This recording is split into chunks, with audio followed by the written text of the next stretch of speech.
Welcome to our next Bhagavad Gita lesson. Let's prepare ourselves with a slow, deep breath.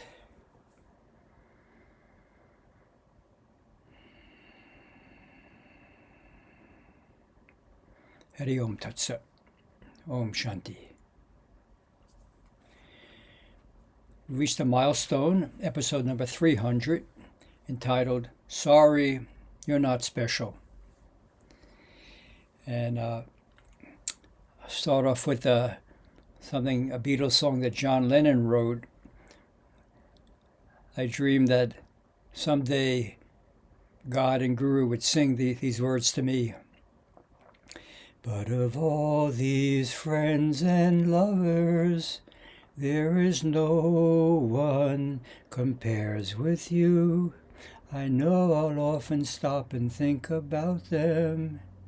In my life, I love you more. But in this verse, the 29th verse of the 9th chapter, Krishna doesn't say that. He says, I am the same towards all beings. None is more dear or none is more or less dear to me. However, those who literally worship me come to realize that they reside in me and I reside in them. It just doesn't seem fair. I'm getting up at 4 a.m., doing hours of sadhana, studying the Bhagavad Gita, eating a vegetarian diet. Okay, I'm not fully vegan. Repeating mantras, trying my best to surrender. Doesn't that make me at least a little more dear to you than someone who scoffs at your existence and lives for their own self-glorification? And though you did give your army and arms to the bad guys, you seem to have a soft spot for Arjuna's side in the war. Something is telling me I need to take that slow, deep breath again and face the reality of this verse. The supreme light shines equally on everyone.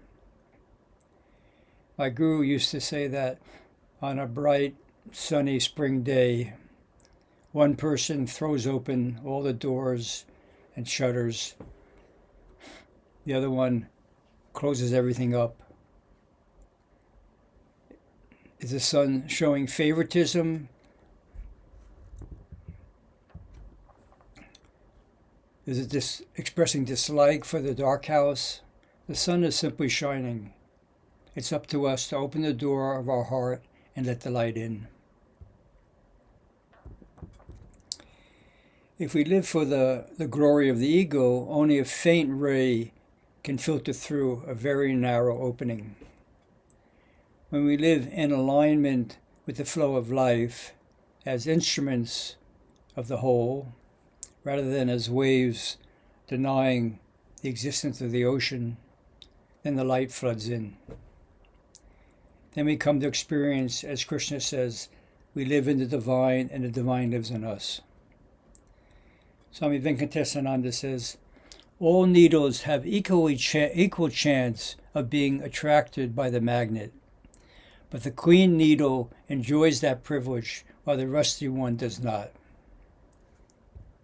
And Swami Asokananda says, by devotion you get more of me, says the Lord. Not that I choose to give more, or that I choose not to give.